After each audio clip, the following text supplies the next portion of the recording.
7 মাসের গর্ভবতী মহুয়াকে তার শাশুড়ি তেতো গলায় বলল, প্রথম সন্তান যদি মাইয়া হয় তাইলে মা মাইয়া দুইডারেই লাকড়ি বানাইয়া জ্বালামো কইলাম। ঘরে বাতি দেওয়ানের লাইগা পোলা চায় এবং সে এমনিতেই পোলা কম। মাইয়া পয়দা হওয়া মানেই খরচ। আগে পোলা পয়দা কইরা আয়ের ব্যবস্থা করতে হইব। যুবতী মহুয়ার সারা শরীর ঝাঁকুনি দিয়ে শিউরে উঠল। আল্লাহ গো, রহম করো। বলে কি, মহুয়ার প্রচণ্ড ক্ষুধা লেগেছে। সে মাত্রই রান্নাঘরে গেল ভাত খেতে। মিরসেপ খুলতে নিলেই শাশুড়ির তোফুরার কাটকাট গলায় কথাগুলো শুনতে হলো তাকে। 5 মাসের পর হতেই মহুয়ার কেবল ক্ষুধা লাগে, খেতে ইচ্ছে করে এটা ওটা, কিন্তু পায় না। সে নিম্ন মধ্যবিত্ত ঘরের মেয়ে, বিয়েও হয়েছে মধ্যবিত্ত ঘরে। তার বাবার সংসারের মতো স্বামীর সংসারেও নিত্য টানাপোড়েন। হিসেব করে চলতে হয়। ক্ষুধার রাজ্যে পৃথিবী গদ্যময়। তাই মহুয়ার সংকোচ ভুলে বেহায়া বিড়ালের মতো ভাতের হাঁড়ি দেখে। তলায় কিছু ভেজা ভাত অবশিষ্ট আছে, বড়জোর 3 মুঠি হবে। সে ভালো করে সব ভাত তুলে নিল প্লেটে, কিন্তু কিছুই নেই। খাবে কি দিয়ে? সবাই খেয়ে শেষ করে ফেলেছে, তার কথা কেউই ভাবল না। মহুয়ার দু চোখ দুটো জলে ভরে যায়। সে দুটো কাঁচামরিচ আর একটা কাঁচা পেঁয়াজ দিয়ে ভাতগুলো খেয়ে নিল। তাই তার কাছে অমৃতের মতো ঠেকল। পেট ভরেনি বলে গাছ থেকে দুটো আতপাকা পেয়ারা পেরে নিল, লবণ মরিচ মিশিয়ে খেয়ে নিল। এবার শান্তি। মহুয়া নিজের রুমে গিয়ে মাটিতে পাটি বিছিয়ে শয্যা পেতে শুয়ে পড়ল। খাওয়ার পরেও শরীরটা ক্লান্ত লাগে। প্রবাসী স্বামী আমানকে ভিডিও কল দিল। কিছুক্ষণ কথা বলল। আমানের গলা শুনলেই মহুয়া আপ্লুত হয়ে যায়, ভুলে যায় সব। আমান মহুয়ার উদাম পেট দেখতে চায়। মহুয়া লাজুকতার মতো নুয়ে যায়, তবুও উঁচা পেট হতে কাপড় সরিয়ে নেয়। আমার পেটে উড়ন্ত চমড়ে দেয়। এভাবে নানান রোমান্টিকতায় দুধের স্বাদ ঘোলে মেটায় আমান মহুয়াকে নিয়ে। মহুয়ার শ্বাস প্রশ্বাস গাঢ় হয়, সুখ সুখ অনুভব করে। আমান লোভাতুর চোখে চেয়ে রয় মহুয়ার মুখের দিকে। আমানকে মহুয়া শাশুড়ির বলা কথাগুলো বলতে গিয়েও থেমে গেল। পাছে যদি আমান ভুল বুঝে, তাই থাকুক না, ও তো আমারই আছে। মুরব্বীরা সবসময় বলে একটা মেয়ের জীবনে স্বামী সব। গোটা পৃথিবী তার বিপক্ষে গেলেও কিছুই যায় আসে না যদি স্বামী তার পক্ষে থাকে, তাকে ভালোবাসে। মহুয়ার বিয়ে হয়েছে 3 বছর। বিয়ের 3 মাস পর আমান বিদেশ চলে গিয়েছে, আবার এসেছে 7 মাস পূর্বে। সে মাসেই মহুয়ার পিরিয়ড বন্ধ হয়ে যায়। 3 মাসের ছুটি কাটিয়ে আমান আবার বিদেশ পাড়ি দেয়। আমান মাকে যেমন প্রগাঢ় ভালোবাসে, তেমনই স্ত্রীকেও। তবে তার দৃষ্টির অগোচরে মহুয়ার সাথে মায়ের বৈরী আচরণ তার অজানা। কেননা ছেলে যে কয় মাস বাড়িতে থাকে, তখন মহুয়ার সাথে তোফুরা ভালো আচরণ করে। কথা শেষে মহুয়া ঘুমিয়ে পড়ে। মহুয়ার কাঁচা ঘুম ছুটে যায় তোফুরার ঝাঁঝালো কথার তোরে। কি ব্যাকুল, বেতরমিজ, ইতর, চোর মাইয়া আমার কপালে জুটল। পাতিলের তলার ভাত রাখছি হাঁস মুরগের লাইগা, আর বিটি রাক্ষসের মতন ঘা ফালাইল। এখন কি দিমু হাঁসগুলান রে? কেমন টই টই করে ঘুরতাছে আমার ধারে। গাছের পেয়ারা 2টা পাকন ধরতেছে। আউশ করে রাখলাম মাইয়ার জামাইয়ের লাইগা, তাও খাওয়া ফালাইল। এর বাপ মারে জানাইতে হইব, চুপ করে থাকুন যাইব না আর। মহুয়া লজ্জায় কুঁকড়ে যায়। নিজেকে প্রশ্ন করে, স্বামীর পরিবারের গাছ থেকে ফল পেরে খেলে চুরি? সেই ভাত হাঁস মুরগির হলে আমার ভাত কই? আমি তো মানুষ, হাঁস মুরগির ক্ষুধা আছে, আমার নাই। নীরবে সয়ে যায় মহুয়া, মানিয়ে নেয়, মেনে নেয়। সে যে বড় দুর্ভাগা। তারপর একদিন তোফুরার ননদ সীমা মহুয়াকে বলল, ভাবি, মা বলেছে কালকে ঢেকিতে পাট দিতে হবে। চালের গুঁড়া শেষ, সকালে নাস্তা বানানো যাবে না নইলে। আমি, বড় ভাবি ও তুমি মিলে চাল ভাঙতে হবে। মহুয়া বিস্ময় চোখে তাকায় ননদের দিকে। অস্ফুট স্বরে বলে, আমি? এই ভারী শরীর নিয়ে এটা সম্ভব? পেটে বাবুর সমস্যা হবে না? পাশতে মহুয়ার কথাগুলো শুনতে পায় তোফুরা। তিনি হৈ হৈ করে উঠলেন। উচ্চস্বরে শাসনের ঢঙে বললেন, ফুটানি দেখলে গায়ে ফোসকা পড়ে। আমি শ্বশুরের নির্দেশে গাছ কাটছি, উঠানে ফালাইয়া লাকড়ি করছি, সেই লাকড়ি হুগাইছি লইদের মধ্যে। হেরবাদে ভাত রান্দে খাইছি সকলেরে। পতি থাকাকালীন সব কামই করণ যায়, কিছুই হয় না। মহুয়া নিভে যায়। পরের দিন পেটে হাত দিয়ে চেপে ধরে ঢেকিতে জোরে জোরে পাট দিতে হয় তাকে। রাতে মহুয়ার ভীষণ পেট ব্যথা হয়। নিজেই তেল গরম করে মালিশ করে পেটে। নির্দিষ্ট সময়ে ঘরে অপরিপক্ক ধাত্রীর হাতে মহুয়া একটি কন্যা সন্তান প্রসব করে। 1 শিশি স্যাভলন আর 1 পাতা ব্যথার ট্যাবলেট ছাড়া কিছুই জোটেনি মহুয়ার কপালে। রোজ ভাত গিলতে হয় তাকে পেঁয়াজ ভাজা, অর্ধেক ডিম ভাজা, নিরামিষ লাউ রান্না, কলার মোচার ভর্তা, মাঝে সাঝে দুপুরে এক পিস মাছ, এই। অথচ সচ্ছল ঘরের বউরা সন্তান প্রসবের পর কত যত্ন পায়, খেতে পায় শিং মাছের ঝোল, মুরগি, দুধ, ডিম, কবুতর ভুনা ও কত পুষ্টিকর ফলফলাদি। ভেবে প্রলম্বিত শ্বাস ছাড়ে মহুয়া। তফুরার সারা মুখ জুড়ে অমাবস্যা ভর করল। রাত দিন মহুয়াকে কথা শোনাতে লাগল। মহুয়া স্তব্ধ হয়ে যায়। এতে তার ভুল বা দোষ কোথায়? তবুও সে কোনো প্রতিবাদ করে না। যদি আমান শুনে রাগ করে তার উপর, সে হজম করে যায় স্বামীর সংসারে সবার দেয়া মানসিক অত্যাচারগুলো। আর যাবেই বা কোথায়? বাবার সংসারও বিহাল দশা, নুন আনতে পান্তা ফুরোয়। এভাবে নানান ঘাত প্রতিঘাত, লাঞ্ছনা গঞ্চনার মাঝে মহুয়ার রাত দিন পার হয়। তার আদরে স্নেহে বড় হতে থাকে তার মেয়েটি। আদর করে মেয়ের নাম রাখে বুলবুলি। মহুয়া একটু পরপর স্নেহময়ী সুরে ডেকে ওঠে, আমর বুলবুলি পাখিটা কইরে। বুলবুলি প্রজাপতির মতো উড়ে গিয়ে মায়ের বুকে ঝাঁপিয়ে পড়ে, খলবল করে হেসে ওঠে। সেই পবিত্র মধুর হাসি দেখে মহুয়া ভুলে যায় সব কষ্ট। কিন্তু নিয়তি বোধ হয় মহুয়ার বিপক্ষে অবস্থান করছিল, উপহাস করছিল তাচ্ছিল ভরে। তাই তার মেয়ের 1 বছর বয়স হওয়াতে মুখে কোনো বোল পড়ছে না। বড় ডাক্তার দেখিয়ে জানা গেল মেয়েটি তোতলানো স্বরেই কথা বলবে। কারণ সে পেটে থাকা অবস্থায় তার মা অনেক ভারী কাজ করেছে, তার কারণে তার মাথায় চাপ পড়েছে। শুনে মহুয়ার মাথায় হাত। বাড়িতে গিয়ে সবাইকে জানালো। কেউই পাত্তা দিল না তার কথায়। সবাই বলল এটা খোদার হুকুম। আমানও তাই শোনালো তাকে। মা বোনকে দোষারোপ করল না। এভাবে দুঃখে বেদনায় যাতনায় বিষাদে কাটছে মহুয়ার রাত দিন। বুলবুলির বয়স 2-এ পৌঁছালো। সে এখন হাঁটতে জানে ভালো করে। টুকটুক করে নরম পায়ে দুলে দুলে হাঁসের ছানার মতো উঠান ডিঙিয়ে বাড়ির এদিক ওদিক চলে যায়। মহুয়া মেয়েকে চোখে চোখে রাখে। এলো গ্রীষ্মকাল, ধানের মৌসুম চলছে। মহুয়া শাশুড়ির সাথে ধান সেদ্ধ করায় মনোযোগী। অন্যরাও ধানের নানান কাজে ব্যস্ত। মহুয়া মেয়েকে চোখের সামনে না দেখে উঠে গেল খুঁজতে, কিন্তু নেই। কোথাও তার প্রাণের ধন, বুকের মানিক কন্যাটি নেই। মহুয়া গলা ফাটিয়ে চিৎকার করে কেঁদে যাচ্ছে।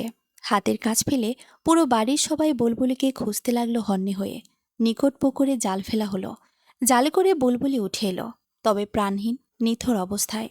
মহুয়া তার মেয়ের স্বাভাবিক মৃত্যু মেনে নিতে পারে না। তার সন্দেহের তীর চলে যায় অন্য কারো দিকে।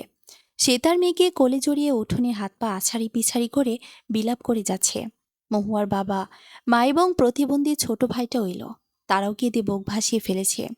এরই ভিতরে আমানের কাছেও খবর চলে গেল। সে তৎক্ষণাৎ ভিডিও ফোন দিল তার বড় ভাবির মোবাইলে। সে কান্না করছে আর মহুয়াকে বকছে অভিযোগ করে। কেন মহুয়া মেয়ের দিকে ভালো করে লক্ষ্য রাখল না। মহুয়ার ধৈর্য ধরে রাখতে পারল না, নিজের উপর নিয়ন্ত্রণ হারিয়ে ফেলল। সে ভিডিওতে স্বামীকে শুনিয়ে চিৎকার করে বলল, আমার মেয়েকে আম্মা ইচ্ছে করে পানিতে ফেলে দিয়েছে। আমি কিছুই বলিনি এতদিন, চাইনি তুমি মাকে ভুল বোঝো, অসন্তুষ্ট হও মায়ের উপরে।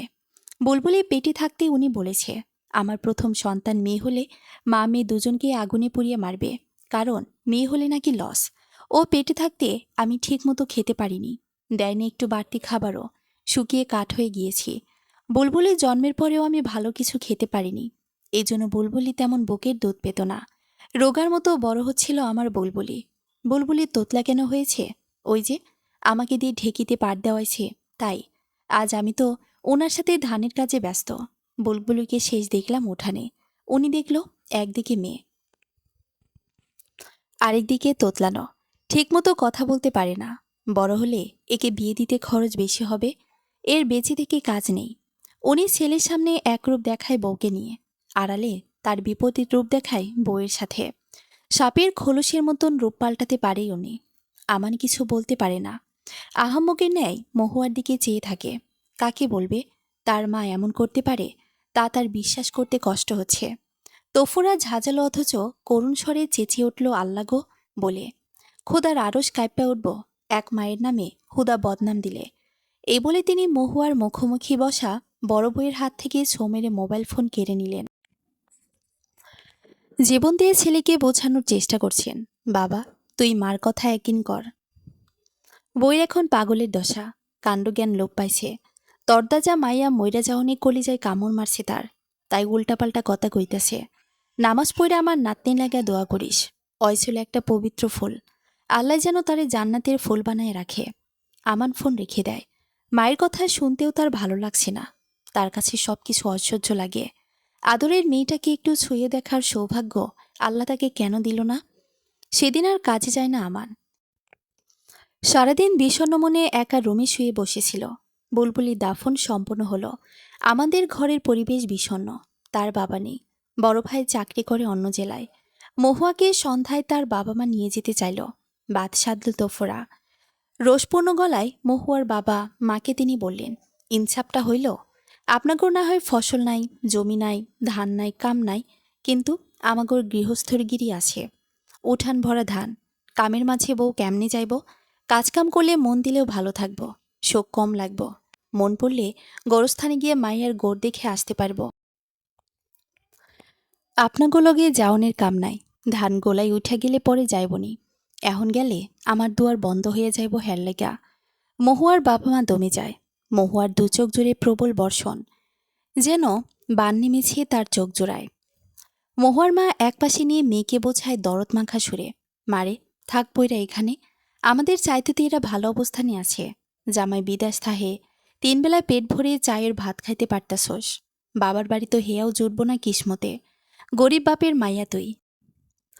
আর তোর বাপ বেমারির লাগা মিলে রোজ যাইতে পারে না, তার বদলে তোর প্রতিবন্ধী ভাই যায়। ওই তো, আর তোর বাপের কাম করতে পারে না, ওই হ্যাগর মিল ঝাড়ু দেয়, মানুষের ধান চাল বস্তায় ভরে দেয়, চা, বিড়ি, পান, সুপারি, নাস্তা পানি আয়না দেয়। এমন ফুড ফরমাইশ খাটে, বিনিময়ে মাস হলে তারা কিছু দেয়।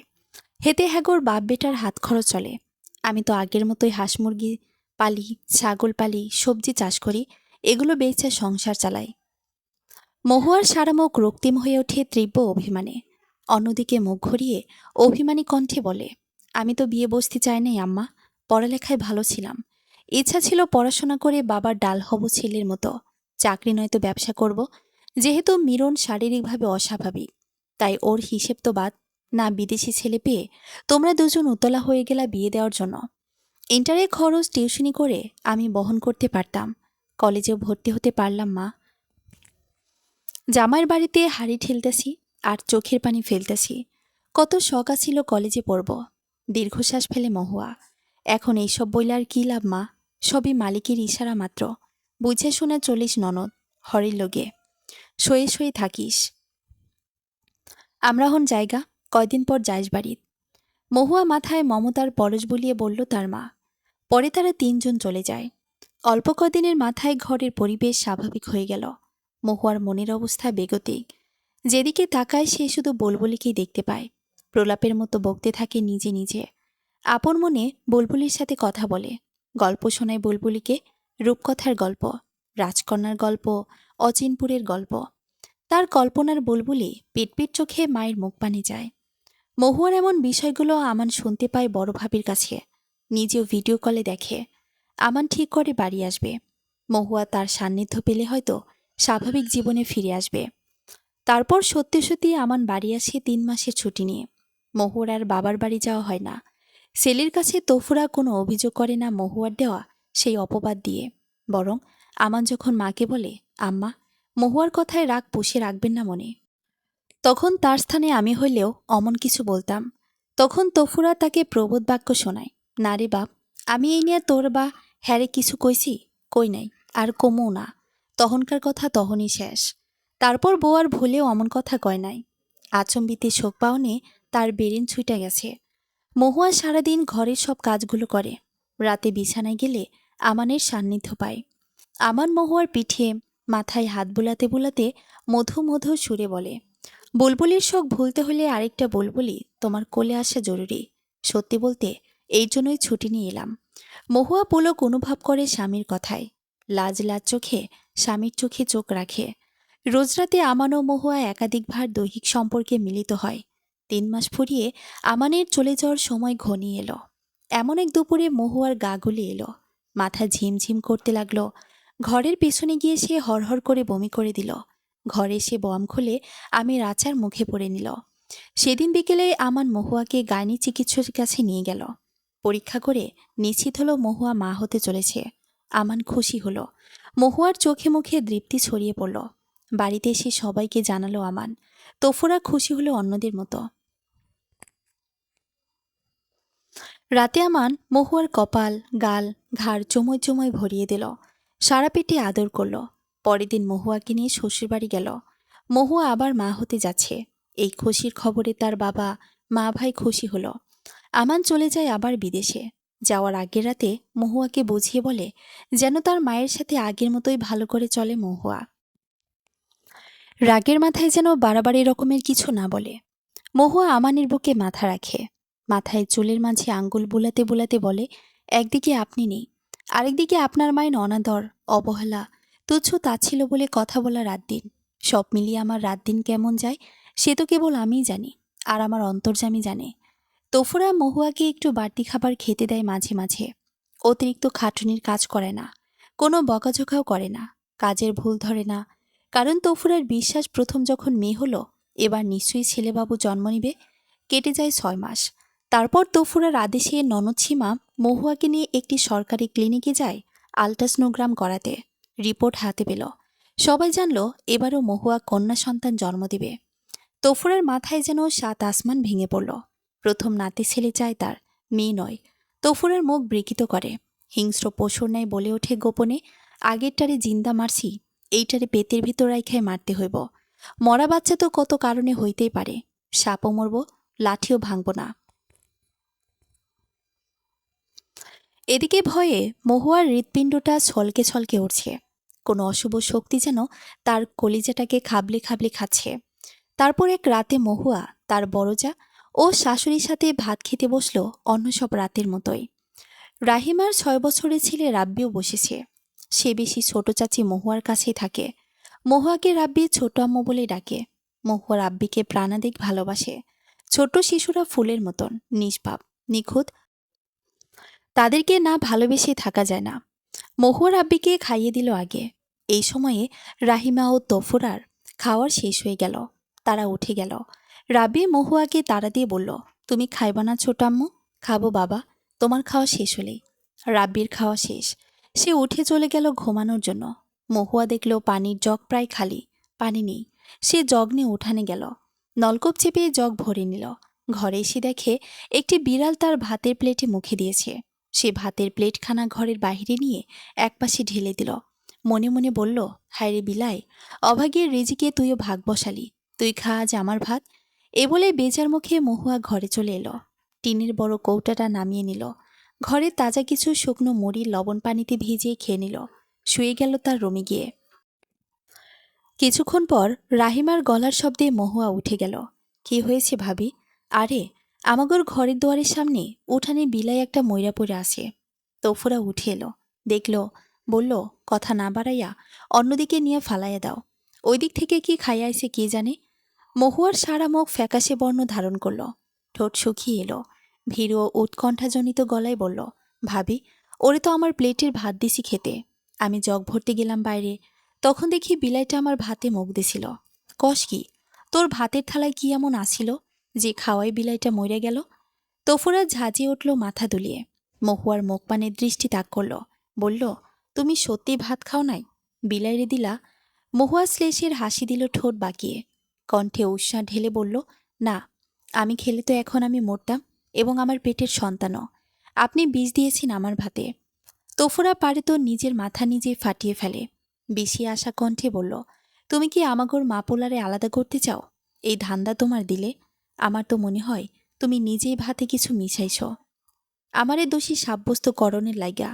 আপনি জানেন এবারও আমার মেয়ে সন্তান নিবে, তাই আপনি এটা করতে পারেন। শীতল গলায় বলল মহুয়া।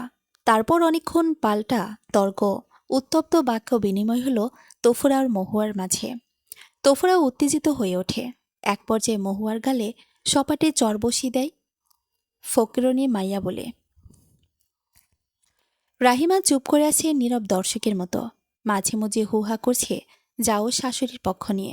তফুরা বড় বউকে অধিক স্নেহ করে, কারণ সে প্রথম সন্তান পুত্র জন্ম দিয়েছে। তফুরা রাগান্বিত হয়ে নিজের রুমে চলে গেল। এক খিলি পান বানিয়ে মুখে পড়ে দিল। রাহিমা তার রুমে গিয়ে জিজ্ঞেস করল, আম্মা, আপনি তো মহুয়ারে আসলে অত দেখতে পারেন না। মায়া জন্ম দিল বইলা, আমার এবারও মায়া জন্ম দিবসে। আপনি মনে হয় তার ভাতের থালায় কিছু মিশাইছেন। তফুরা মরিচ চোখে চাইল রাহিমার দিকে। গজগজ সুরে বলল, আমি এত খারাপ মানুষ? বিলাই অন্য দিক থেকে কিছু খাইয়া এসে চলে যাও আমার সামনে থেকে। রাহিমা দীর্ঘশ্বাস ফেলে নিজের রুমে চলে যায়। ঘুমন্ত ছেলেকে জড়িয়ে ধরে ঘুমিয়ে যায়। মহুয়ার আখি জোড়া টলমল, নিস্তেজ হয়ে আসছে তার সমস্ত অনুভূতি। আদো ঘুমিয়ে আদো জাগরণে বাকি রাত পার করে। ভোরে আজান হলে বিছানা ছাড়ে, অজু করে এসে নামাজ পড়ে, কোরআন তেলাওয়াত করে। উঠে গিয়ে তার সমস্ত কিছু গুছিয়ে একটি বড় সাইড ব্যাগে ভরে নেয়, বোরকা পরে নেয়। ভাতিজা রাব্বির কাছে যায়, কপালে গালে মায়ের মতো আদর করে। দুচোখ গড়িয়ে অশ্রু ঝরছে তার। কারো উপস্থিতি টের পেয়ে রাহিমা চোখ মেলে, পিটপিট চোখে তাকায়। মহুয়াকে দেখে ধরফরিয়ে উঠে বসল সে। কি রে, কই যাস? ভাবি কোনো ভুল ত্রুটি হলে মাফ করে দিবেন। রাব্বিকে মারবেন না জ্বালালে। একজন মায়ের কাছে পৃথিবী একদিকে, বাকি সব একদিকে। আমার গর্বের মেয়েকে বাঁচানো আমার ফরজ দায়িত্ব।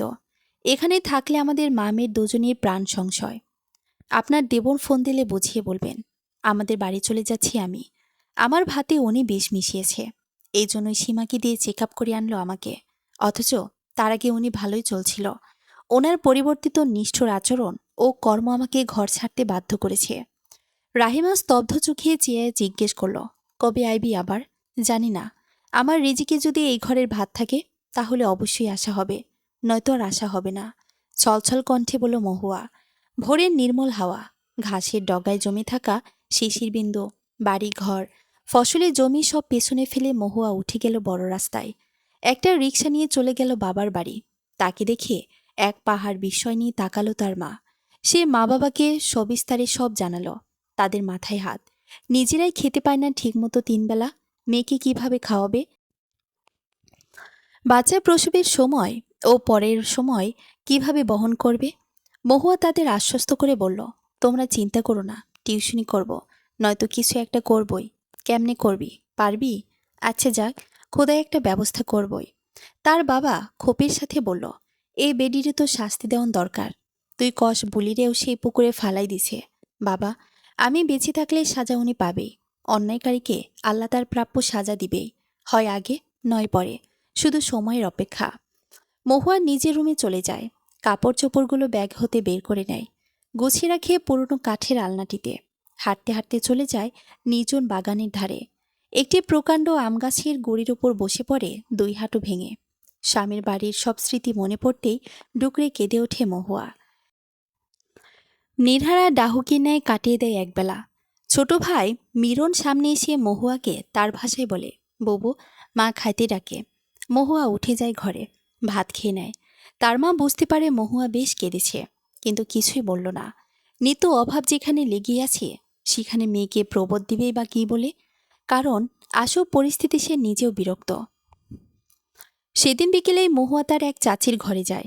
সেই চাচিকে প্রসঙ্গ করে বলে, চাচি, আমার সবই তো শুনলেন, পারলে আমাকে 2জন স্টুডেন্ট জোগাড় করে দিবেন।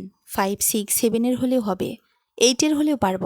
আপনাকে বলার কারণ হলো ঝুমার সাথে এবারে ও বাড়ির ছেলেমেয়ে পড়ে, তাই আপনি বা ঝুমা খোঁজ করলেও আশা করি পেয়ে যাবেন। শুনে সেই চাচি খেদ ঝেড়ে বললেন, আচ্ছা, দেখি কি করণ যায়। একটা জালিম হরি তোর কপালে জুটল। আরে বুড়ি, মায়া হইব তোর কি হয়েছে? মায়া হলো ঘরের লক্ষ্মী, প্রাণ। আমরা তো 7 বোন আমার বাপের ঘরে। কই, আমার দাদি তো আমারে মাইয়া নিয়া খোঁচা দেনে আমার মায়েরে। তোর বাপ মাও একেবারে বিদেশি পোলা পাইয়া বিয়ে দিয়ে দিলে অল্প বয়সেই। অভাব কইরা যদি পড়তে পারতি তালে ভালো ঘরে বিয়া হইতো, বড় একখান চাকরিও পাইতি, ঘরের অভাবও দূর হইত, নিজের জীবনও গড়ায়ন লয়ন যাইত। থাক চাচি, মা বাপকে দোষ দিয়ে লাভ নেই, সব আমার নিয়তি। যায় চাচি, যা, সাবধানে যাইস। সেই সন্ধ্যায় তফুরা মহুয়ার বাবাকে ফোন দিয়ে বলল, কথা মন দিয়ে শোনেন, আপনার মাইয়া কার অনুমতি নিয়ে ঘর থেকে বাইর হইল? তার এত বড় হিম্মত! তার পেটের মাইয়া নিয়ে সে থাক বাপের বাড়ি, আমার ঘরে তার আর জায়গা নাই। আমি আমার বিদেশি পোলারে আবার বিয়ে করামো, সেই ঘরে পোলা জন্ম দিব। মূর্খ মাইয়া বিয়ে করামো, তবুও বড় ঘর করামো। আপনার মতো নুন আনতে পান্তা ফুরায় এমন ঘরের মাইয়া আনম না। রূপ দিয়া বিদ্যা দিয়ে কি পানি খামো আমরা? কথাগুলো বলে চট করে মোবাইল রেখে দিল তফুরা। মহুয়ার বাবা বিষাদগ্রস্ত মুখে স্ত্রীর দিকে তাকলেন, মেয়েকে ডাকলেন, তফুরার কথাগুলো শোনালেন। মহুয়া থম মেরে আছে বাজ পড়া পাখি নেয়। মুখ দিয়ে কোনো শব্দই উচ্চারিত হচ্ছে না তার। তার মা চোখের পানি ছেড়ে দিল ঝরঝর করে। তখন মাকে সে সান্ত্বনা দিয়ে বলল, আরে মা, কান্দো কেন? আমান তো আমাকে অনেক ভালোবাসে। তার মা বললেই হলো নাকি? একটা সম্পর্ক কি এতই সস্তা? বলল আর শেষ হলো গেল। আমি আমানকে সব বুঝিয়ে বলবো। আশা করি সে বুঝবে। মা বাবার সামনে থেকে মহুয়া উঠে যায়। নিজের রুমে গেল। আমানকে ভিডিও কল দিল। আমান রিসিভ না করে কেটে দিল। মহুয়া অডিও কল দিল, বাট নো রিসিভ। রাতে মহুয়া খেয়ে শুয়ে পড়ল। মোবাইলে টুং করে আওয়াজ হলো। আমানের 5 মিনিটের ভয়েস নোট এলো হোয়াটসঅ্যাপে। মহুয়ার হৃদয় নিচে উঠল ময়ূরের পেখমের মতো। দোচালা বেড়ার ঘর তাদের। রাতের নির্জনতায় কথা পাশের রুম থেকেই শোনা যাবে। তাই মহুয়া কানে হেডফোন লাগিয়ে নিল। মন দিয়ে নিবিড়ভাবে আমানের কথাগুলো শুনল। একবার নয়, বারবার শুনল। বুঝতে কি তার অসুবিধে হচ্ছে নাকি? শেষমেশ আমানও কোথায় যাবে সে এবার? তার রাত দিন বুঝি এভাবে কাটবে তিমির আধারে নেয়? নাকি অন্য কিছু ঘটবে তার জীবনে? ভাবতেই মহুয়ার সমস্ত শরীর মন অসাড় হয়ে আসে। সে ঠকঠক করে কাঁপতে থাকে অশীতিপর বৃদ্ধার ন্যায়। চুরমার হয়ে যাওয়া মনকে প্রবোধ দিতে পারে না। শেষবারের মতো আবারও শুনল আমানের কথাগুলো। মায়ের থেকে, ভাবির থেকে সব শুনেছি। বাইরে আরামে থাকি না, কষ্টে থাকি, খাটি, রোজগার করি, সেই টাকা বাড়িতে পাঠাই। কেন? পরিবারের সবাই যেন শান্তিতে থাকে, সেই জন্য। কিন্তু শান্তি নয়। আমাদের চেয়ে অর্থনৈতিকভাবে তোমরা দুর্বল। তাই মা তোমাকে মাঝে মধ্যে এটা নিয়ে কটাক্ষ করে, অবজ্ঞা করে কথা বলে। এসব আমি মানছি। কিন্তু এর প্রতিশোধ হিসেবে তো তুমি আমার মায়ের নামে এত বড় অপবাদ দিতে পারো না। গ্রামে পুকুরে পড়ে গিয়ে, আগুনে পড়ে গিয়ে প্রায় বাচ্চা মারা যায়। এটা সবাই জানে। এটা সত্য। কিন্তু তুমি বললা মা বুলবুলিকে ফেলে দিয়েছে পুকুরে। আবার গত রাতে বিড়াল মারা গেল। এখন কাকতালীয়ভাবে তোমার ভাত এবং বিড়ালের মৃত্যু একই সময় হয়েছে বলে তুমি মাকে বিষ দিয়েছ বললা। তুমি চলে আসছো, ভালো করেছ। আপাতত আর যাওয়ার চিন্তা ভাবনা করার দরকার নেই। বাচ্চা হলে তার খরচ আমি দেব। তোমার চোখে আমার মা সবসময়ের জন্য এখন খারাপ। আবার মার চোখেও তুমি খারাপ। দুই খারাপ এক ঘরে বাস করা সম্ভব নয়। কি করব বলো?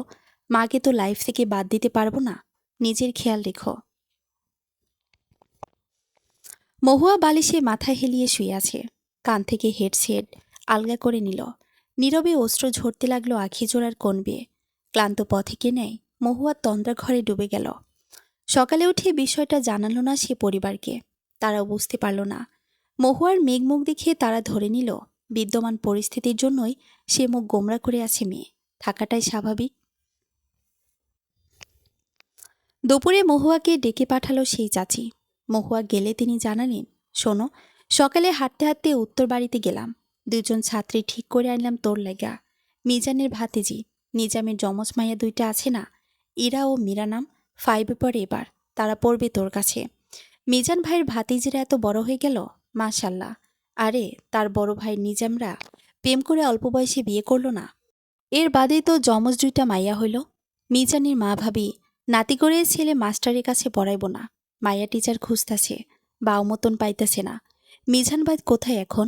কি করে? নিজাম ভাই দুই ভাই চাটগাঁয়াতে ব্যবসা করে, ফলের আড়ত নাকি। ভাবি কইল, হন, ভাবি কইল তরে হ্যাগর বাড়ি গিয়ে বিকেলে পড়াইতে। আমি তোর সমস্যা খুইলা কইলাম। পরে রাজি হইল তগর ঘরে আইসা পড়তে। ইরা মীরা আজ থেকেই পড়তে আইব তোর কাছে। বেতন নিয়ে সমস্যা হইব না। আলহামদুলিল্লাহ চাচি, আপনি আমার 7 জনমের উপকার করলেন। মহুয়া ঘরে এসে বিষয়টা জানালো। তার মা বাবা স্রষ্টার নিকট কৃতজ্ঞতা প্রকাশ করল।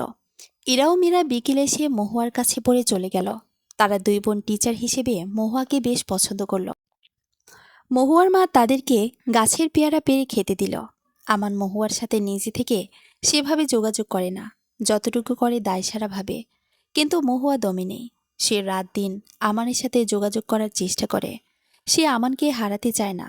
সে চায় আমান তাকে বিশ্বাস করুক, তাকে নিয়ে জীবনের শেষ নিঃশ্বাস পর্যন্ত বেঁচে থাকুক।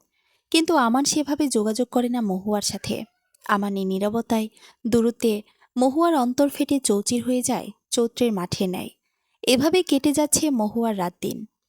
9 মাস পূর্ণ হলে মহুয়ার কোলজরে আসে ফুটফুটে একটি কন্যা সন্তান। মহুয়ার খুশির অন্ত নেই। 7 দিন পরে সে মেয়ের নাম রাখে বুলবুলি। আমাদের বাড়িতে সে খবর দেয়নি, দেওয়ার মতো পথ আমানের মা রাখেনি, বরং বন্ধুর করে রেখে দিল পুরো পথ। মহুয়া আমানকে ভয়েস নোট দিয়ে বুলবুলির কথা জানিয়েছে, হোয়াটসঅ্যাপে ছবি দিয়েছে। মেয়ে হয়েছে শুনে আমানের মাঝে কোনো বাড়িতে উচ্ছ্বাস দেখা গেল না, তবে কিছু টাকা পাঠালো নামমাত্র। এতে মা মেয়ের একজনের প্রয়োজন মিটানো গেল না। মহুয়া বুঝতে পারল তফুরা বিভিন্ন যুক্তি খণ্ডন করে ছেলের কান ভারী করে তুলেছে মেয়ে সন্তানের বিপরীতে, আর আমানও মায়ের কথাকে প্রাধান্য দিল।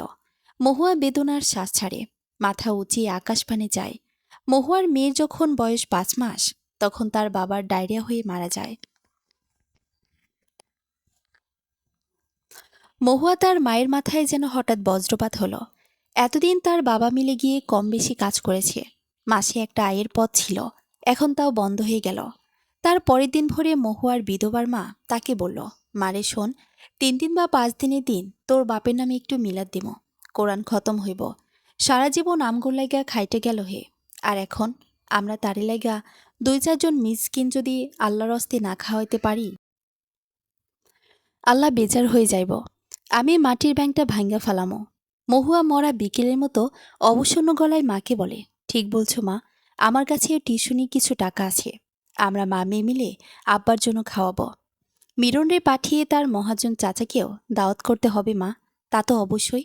ধর, মিরন এখনও তার মিলে আছে, তোর বাপে অনেক বছর তার মিলে শ্রম দিছে, তার টাকায় আমাগোর পেটে দানা পানি পড়ছে।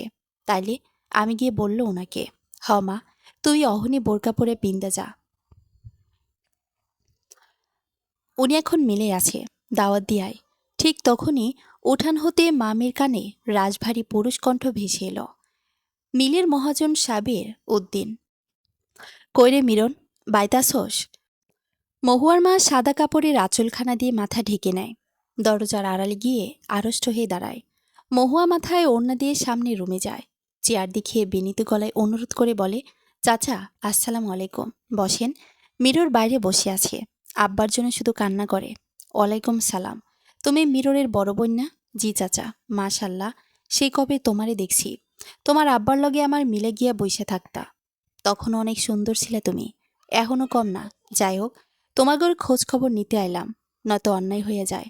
মা এতক্ষণ আপনার কথাই বলেছিল, আমি যেতাম এখন আপনার কাছে দাওয়াত দেওয়ানোর জন্য, আব্বার জন্য কজন মিসকিন খাওয়াবো আমাদের স্বার্থ অনুযায়ী, যদিও আমরা নিজেরাই মিসকিন। সাবির ভদ্রতা সুলভ হাসি ছড়িয়ে দেয়, বলে, ও আচ্ছা, শুনে ভালো লাগলো। এই নাও কিছু টাকা পয়সা রাখো, তুমি বাপের বড় সন্তান, তোমার ভাই না থাকার মতনই, এখন তোমার মা ভাইয়ের দায়িত্ব তোমার কাঁধে, কিন্তু এইটা রাত দিন মগজে রাখতে হইব। মহুয়া সাবিরের করুণা নিতে অপারগতা প্রকাশ করছে। সাবির বুঝতে পারল, কৌশলে বলল, আরে মেয়ে, এভাবে ভাবো কেন, যাও পরে পোষাইয়া দিও, মিরনে দিয়ে মিলের মধ্যেই, মিলাদ 5 দিনের দিন পড়ায়ও, তাইলে আমি আসতে পারো। সাবির এক খেলি পান মুখে পড়ে চলে যায় হক মাওলা বলে। মহুয়া তার মা সাবিরের দানের উপর খুশি হয়। তারপর 5 দিনের দিন মিলাদের অনুষ্ঠান হয়। বিকেলে সবাই চলে যায়। সাবির মহুয়াকে ডেকে বলল, আলহামদুলিল্লাহ, পাক ভালো হয়েছে। আমি রাইতে মিল বন্ধ করে যাওয়ানোর সময় আবার আসম, দরকার আছে, তোমাগোর কামে আইতে হইব আমার। জি, অবশ্যই আসবেন চাচা। সেদিনই মহুয়ার লোক মারফতে চুপি চুপি খবর পাঠালো বড় জায়ের কাছে। মিলাদে তিনি আসতে না পারলেও যেন রাব্বিকে অন্তত পাঠিয়ে দেয়। রাব্বির জন্য রাত দিন তার মন পড়ে, কিন্তু রাব্বির আশা হয় না। যার মাধ্যমে রাব্বির আসার কথা ছিল, পাশের বাড়ির সেই ভাবি মহুয়াকে বলল, শোন, তোর জামাই সামনের মাসে আইব শুনলাম, তোর খুশি হওনের কাম নাই, তারে তার মা নাইতেছে, বিয়ে করাইব। পোলাই পোলা পয়দা করব নাকি, পাত্রী ঠিক হয়েছে, শুনছি তোরেও ছাড়ব না, দেখলি শখ কত, গাছেরটাও খাইব, তলারটাও খাইব। মহুয়া দাঁড়িয়ে থাকতে পারল না, তার সমস্ত পৃথিবী এক লহমায় দুলে উঠল ভূমিকম্পের ন্যায়। পাশে থাকা বড়ই গাছের ডাল শক্ত করে ধরে হাউমাউ করে কেঁদে উঠল। বুকের পাঁজরগুলো যেন আমার নিজ হাতে হাতুড়ি দিয়ে গুঁড়ো গুঁড়ো করে দিচ্ছে। মাগরিবের আজান শুরু হলো। আকাশের সমস্ত লালিমা ধীরে ধীরে ম্লান হয়ে মিলে যাচ্ছে মেঘের আড়ালে। পাখিরা ডানা মেলে উড়ে গেল আপন নীড়ে। মহুয়া অচল পায়ে হেঁটে গিয়ে কলপারে বসল। পুকুর ঘাটে যাওয়ার মতো জোর তার 2 পায়ে নেই। সে নলকূপ চেপে একটু পানি খেয়ে নিল হাতের তালুয় করে। অজু করে নিল নামাজ পড়ার জন্য। ঘরে গিয়ে নামাজ পড়ে নিল।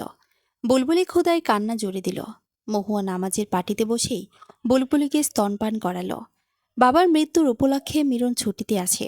মিলে যায় না, মহাজন তাকে ছুটি দিয়েছে। মৃত্যের ঘর, শোকের পরিবেশ।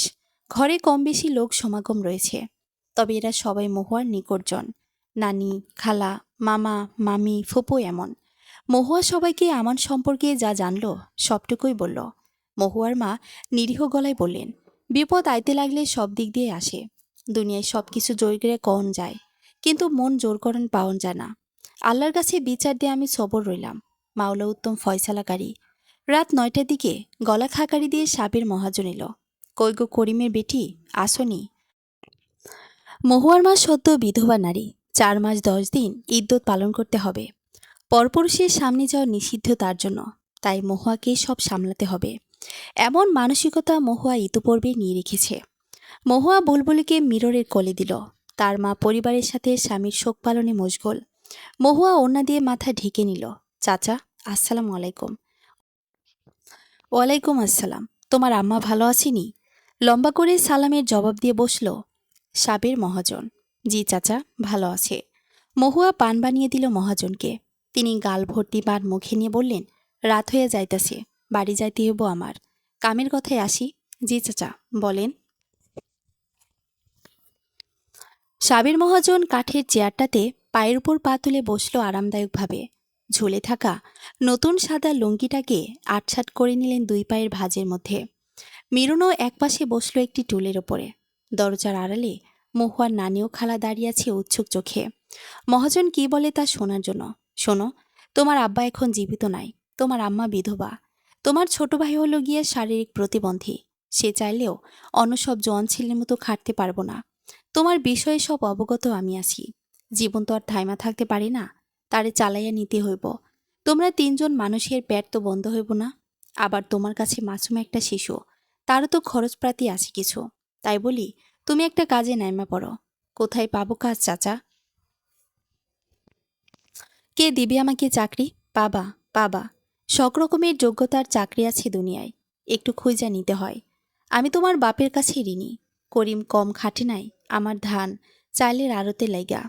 আমার পরিচিত একজনের ফ্যাক্টরি আছে বড় মার্কেটে। সের সাথে আমার ভালোই খাতির। আমি তারে কইছি তোমাগর কথা। সে রাজি হয়েছে। সেখানে তোমার মতো আরো কর্মজীবী মেয়েরা আছে। তুমি 2-4 দিন বাদে আমার লগে চইল, নিজে সব বুঝা নিতে পারবা। চাচা, আমার তো কোলে শিশু আছে, সম্ভব না। এই দুনিয়ায় সবই সম্ভব বেটি। আগে ফাইল করে আসো। আচ্ছা চাচা, আমি মায়ের সাথে আলাপ করে আপনাকে জানাবো। হ, জানাইও। জানাইও। সাবের মহাজন চলে যায় করিমের জন্য দুঃখ প্রকাশ করে। মহুয়া পেছনের রুমে এসে বিষয়টা সবাইকে অবগত করে। মহুয়ার মা বুঝতেছে না কি বলবে। তার নানি বলল, আগে ওই ব্যাটা লগে গিয়া বাও, বুঝে আয়। ব্যাটা তো তোগর ভালো লাগেই কইছে। নইলে কে কার খবর লয় আজকাল? পোলাপান 2টা পড়ানোর টাকা দিয়া কি তোগের 4 জন মানুষে চলব? মহুয়ার নিরুত্তর বয়। বুলবুলিকে কোলে তুলে বুকের মাঝে মিশিয়ে নেয়। দুগাল ভরে মায়ের মমতা বুলিয়ে দেয়। রাতে মহুয়া খালি বিছানায় ছটফট করে। একদিকে পরিবারের হাল ধরা, অপরদিকে নিজের ব্যক্তিগত সুখ বিসর্জন দিয়ে যাচ্ছে। আমান কি সত্যি দ্বিতীয় বিয়ে করবে? এটা কোনো মানুষের কথা হলো? ছেলে সন্তান না হলে আরেকটা বিয়ে করবে সে? কি হারামিও মাও ছেলে। কিন্তু আমান তো এত খারাপ ছিল না। মা তার মন ঘুরিয়ে দিয়েছে। হায়রে নারী, কিভাবে পারিস নিজে একজন নারী হয়ে আরেকজন নারীর জীবনটা তছনছ করে দিতে? এমন বিক্ষিপ্ত ভাবনায় কেটে যায় রাত্রির প্রথম ভাগ। বাবার মিলাদকে কেন্দ্র করে সারাদিন বহু ধকল গিয়েছে মহুয়ার উপরে। ক্লান্ত পরিশ্রান্ত শরীরে রাজ্যের অবসাদ নেমে আসে। বুঝে আসে মহুয়ার অস্ত্রসিক্ত আখিজোড়া। তারপর মহুয়া সাবের মহাজনের সাথে বড় বাজারে যায়। একটা ফ্যাক্টরির মধ্যে প্রবেশ করে। চেয়ারে বসা একজন মধ্যবয়স্ক লোক সাবের মহুয়াকে নিয়ে তার সামনে যায়। হাস্যজ্জ্বল ভঙ্গিতে বলে, কাশেম ভাই, ওর কথাই বলেছি আপনি আপনারে। আমার মিলের ম্যানেজার করিমের মেয়ে। মহুয়া সালাম দিল কাশেমকে। তিনি সালাম নিলেন। মহুয়ার সাথে কথা বললেন। মহুয়া সব জানালো। শুনে তিনি আশাহত গলায় বললেন, ফ্যাক্টরির হিসাব কিতাব বুঝে নেওয়ার জন্য তুমি যথেষ্ট। সুন্দর করে কথা বলতে পারো, বিদ্যা বুদ্ধিও আছে তোমার, দেখতেও চালু আছো। তারপরেও আপাতত তোমাকে রাখা যাব না, কারণ তোমার বাচ্চা ছোট, স্তনপান করে। আমি রোজ তাকে রাইখে আসতে পারবো না। সাবির অনুরোধের সুরে বলল। অল্প টাইমে লাগিয়া মায়াটারে কোনো কাম দেওয়া যায় না ভাই। যেহেতু ছোট বাচ্চা আছে, তাহলে কয়েক ঘন্টার জন্য আসবো। বুঝছি আপনি পার্ট টাইম চাকরির কথা কইতাছেন। হ হ, আমি কইতাছি তাই, নয়তো ওর মায়ের কাছে আমি বেইজ্জতি হইয়া যাম। কাশিম একটুক্ষণ ভেবে নিয়ে মহুয়াকে বলল, তুমি রোজ 4-5 ঘন্টা টাইম দিতে পারবা আমাদের কসমেটিক্স দোকানে? পারবো। এটা কোথায় চাচা? বড়জো মার্কেটের দোতলায়। তোমার বাড়ি থেকে সেটা কাছে, অটো বা লেগুনায় কইরা আসা যাওয়া করতে পারবা। রোজ সকালে 10টা থেকে 3টা পর্যন্ত। জি চাচা, পারবো। 7 পাঁচ না ভেবে খুশি খুশি মনে জানিয়ে দেয় মহুয়া। তাদের জীবনের এই চরম দুর্দিনে এই বা কম কিসের। সে কৃতজ্ঞতার চোখে সাবের মহাজনের দিকে তাকায়। সাবের মহুয়ার মাথায় হাত বুলিয়ে দেয় গুরুজনের মতন। মহুয়া বাড়িতে গিয়ে নতুন চাকরির আদ্যপান্ত মা ও ভাইকে জানায়।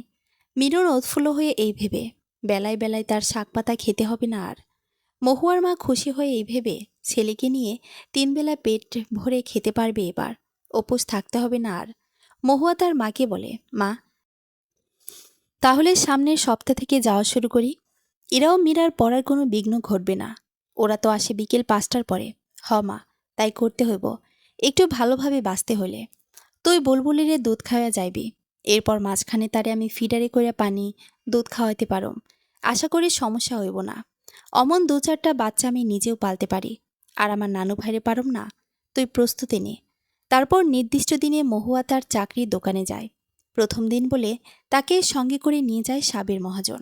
অবশ্য তার আগে মহুয়া ওনাকে অনুরোধ করেছে সাথে যাওয়ার জন্য। মহুয়ার বেশ পছন্দ হলো দোকান।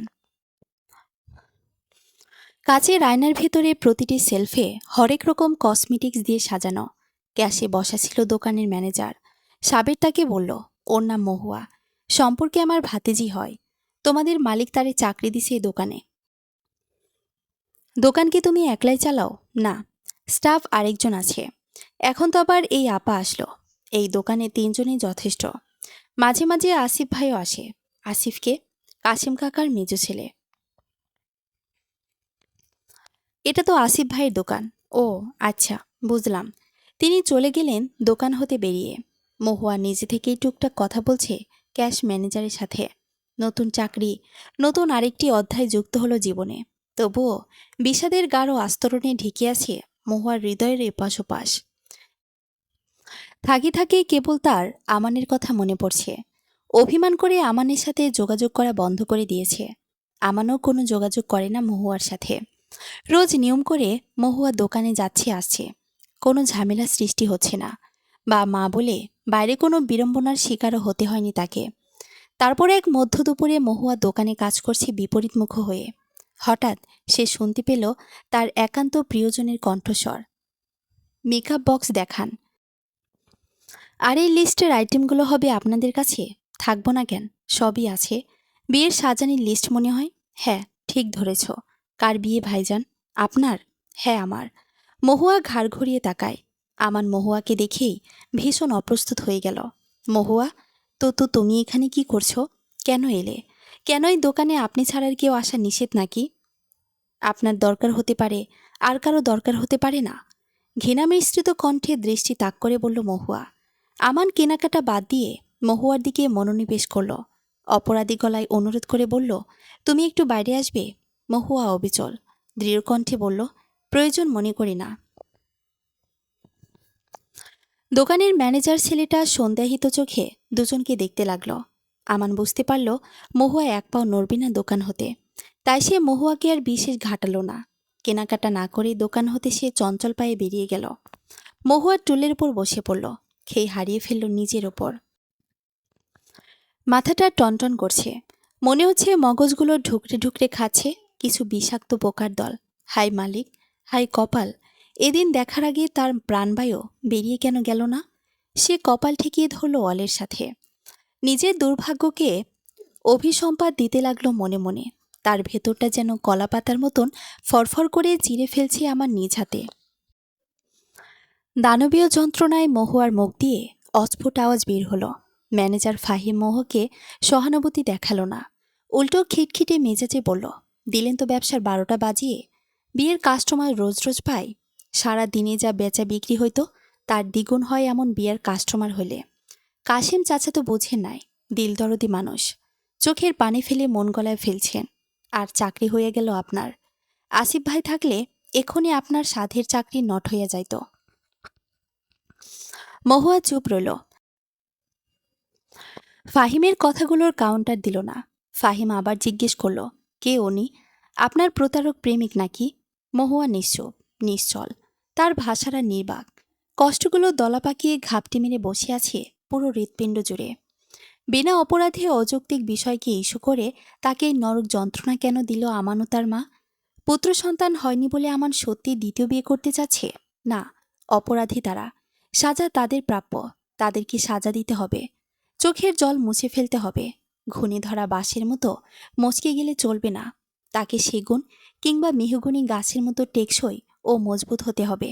না ভাঙবে, না মচকাবে, শত ঝড় বৃষ্টিতেও টিকে থাকবে তার নিজস্ব শক্তি নিয়ে। দোকান থেকে বেরিয়ে মহুয়া বাড়িতে চলে গেল। বোরকা খুলেই হাত মুখ ধুয়ে নিল।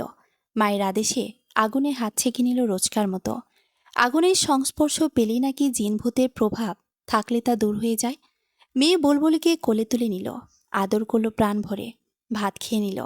ভ্যানিটি ব্যাগ হতে মোবাইলটা বের করল, দেখল আমানের ভয়েস মেসেজ। বেশি আসা মন নিয়ে অনিচ্ছা সত্ত্বেও শুনল, মহুয়া দয়া করে ভুল বুঝো না, আমি বিয়ে করতে একদমই চাইনি এবং এখনও চাই না। মা বিয়ে ঠিক করেছে এবং নিজে বলেছে যেন তোমাকে না ছাড়ি। উনি ছেলে নাতের মুখ দেখতে চায়। তুমি তো জানোই আমাদের পরিবারের ছেলে নিয়ে রাব্বি ছাড়া। আমার জীবন আর ভবিষ্যৎ নিয়ে মায়ের নানা রকম যুক্তির কাছে হেরে যাচ্ছি। আমি তো তোমারই আছি, কোনোদিন তোমাকে ছেড়ে যাব না। তোমাদের বাড়ি আসবো আমার মেয়েকে দেখতে। ক্ষোভে ঘৃণায় মহুয়া মুখ বিকৃত করে ফেলল। মাকেও শোনালো আমানের কথাগুলো। দোকানে আমানের সাথে দেখা হওয়ার বিষয়টা মায়ের সাথে শেয়ার করল। শুনে তার মা হালিমা মরিচ কণ্ঠে বলল, মা যেমন এক হারামির হারামি, পোলাও হয়েছে আর এক হারামি। দুই হারামে মিলা যা ইচ্ছে করুক, খেতাপোর হ্যাগরে। যেমনি আল্লাই দিন নিতেছে আমাগরে, হাজার শুকুর তার দরবারে। টিউশনি করস, চাকরি করস, নিজের মেয়ে নিজে পাল্টাছস, তাইলে ওই চামার করে দিয়া আর কি কাম তোর জিন্দেগিতে? ভুইলা যা, ধরে নে স্বামী মইরা গেছি তোর। অহন মাইয়া নিয়ে তোর একলাই বাঁচতে হইব। মা, তাদের একটা টাইট দিতে চাই। আমি একজন উকিল ও একজন বড় মাওলানার সাথে আলাপ করব বিষয়টা নিয়ে। তারপর থানায় মামলা করব। আগে বিয়ে কবে সেই খবর নিতে হবে। শুনে হালিমা ঘাবড়ে ওঠে। কি কস, পারবি? কেমনি কি করবি? মা, আল্লাহ ভরসা, তুমি দোয়া করো আমার জন্য। আমি তো একদম পড়াশোনা না জানা মেয়ে নই, এসএসসি পাস। এখনও সময় সুযোগ মিলে কলেজে ভর্তি হওয়া যায়। হালিমা একটু ভরসা পেল মেয়ের মুখে আত্মবিশ্বাসীর কথা শুনে। পরের দিন সকালে মহুয়া দোকানে গেল, বোরখা খুলে নিল। চাইলে সে বোরকা পরে থাকতে পারে না। এ বোরখাটা মোটা কাপড়ের, অল্প দামের, অস্বস্তি লাগে লম্বা সময় ধরে পরে থাকতে। দোকানে তার দায়িত্ব সামলাচ্ছে সে। কাস্টমারদের সাথে কথা বলছে, কসমেটিক্স পণ্য দেখাচ্ছে, বিক্রি করছে, বিদায় দিচ্ছে। ফাহিম ক্যাশে বসে টাকা নিচ্ছে। ভরদুপুরের দিকে দোকান ফাঁকা হলো, কেউই নেই।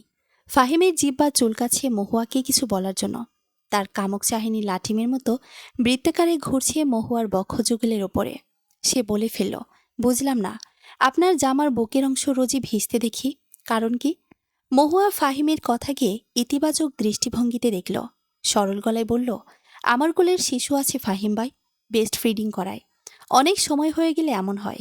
ও, বলে ফাহিম খুব আপত্তিকর দুটো বাক্য বলে ফেলল মহুয়াকে। মহুয়ার দোকান ঝাঁঝা করে উঠল উত্তপ্ত সীসার ন্যায়। তাতানো মেজাজে এগিয়ে সে ফাহিমের গালে কষে একটা চর বসিয়ে দিল। ফাহিম মহুয়ার হাত ধরে ফেলল, যেন দ্বিতীয় চর না দিতে পারে মহুয়া। মহুয়া হাত মোসরামুসরি করছে ঝরানোর জন্য, পারছে না। ঠিক তখনই দোকানের মালিক আসিফ চলে এলো। ফাহিম চট করে মহুয়ার হাত ছেড়ে দিল। মহুয়ার রাগে লজ্জায় কুকড়ে গেল অচেনা অদেখা আসিফকে দেখে। আসিফও এর আগে মহুয়াকে দেখেনি, তার বাবার কাছে শুনেছে মহুয়ার কথা। উপস্থিত অপ্রীতিকর পরিস্থিতিতে দেখে সে নিজেই ইতস্ত বোধ করল। কর্কশ্বরে ধমকে উঠল ফাহিমকে। জিজ্ঞেস করল, কি হচ্ছে এসব? ফাহিম গাইগই শুরু করল। নমনীয় স্বরে বলল, কিছু না ভাই। কিছু না মানে? আমি দেখলাম তুই ওর হাত ধরা। ফাহিম নিশ্চুপ। আসিফ গলার ঝাঁজকে হালকা করে নিয়ে মহুয়াকে বলল, দোকানে নষ্টামি করতে আসো? না। মহুয়ার মন চাচ্ছে মাটির নিচে পুঁতে যেতে। এত বড় অপবাদ নেওয়া দুঃসাধ্য তার পক্ষে। মহুয়া তৎক্ষণাৎ চলে যাওয়ার জন্য প্রস্তুতি নিতে লাগল। আসিফ ভরাট কণ্ঠে বলে উঠল, এই মেয়ে, বসো বলছি চুপচাপ। কোথায় যাওয়া হচ্ছে? আমি চাকরি ছেড়ে দিলাম আপনার দোকানে। মাফ করবেন। মহুয়ার কথা দৃঢ়তায়, ব্যক্তিত্বে, আত্মমর্যাদায় আসিফ আশ্চর্য হল। সে বুঝতে পারল মহুয়া মেয়েটা নির্দোষ। সে শাসনের সুরে বলল, আমার দোকানে তোমার চাকরি হয়েছে আমার বাবার ইচ্ছায়। কিন্তু চাকরি যাবে বা তুমি ছাড়বে সেটা আমার ইচ্ছায়। বসো, স্থির হও, আমি দেখছি। মহুয়া বসল।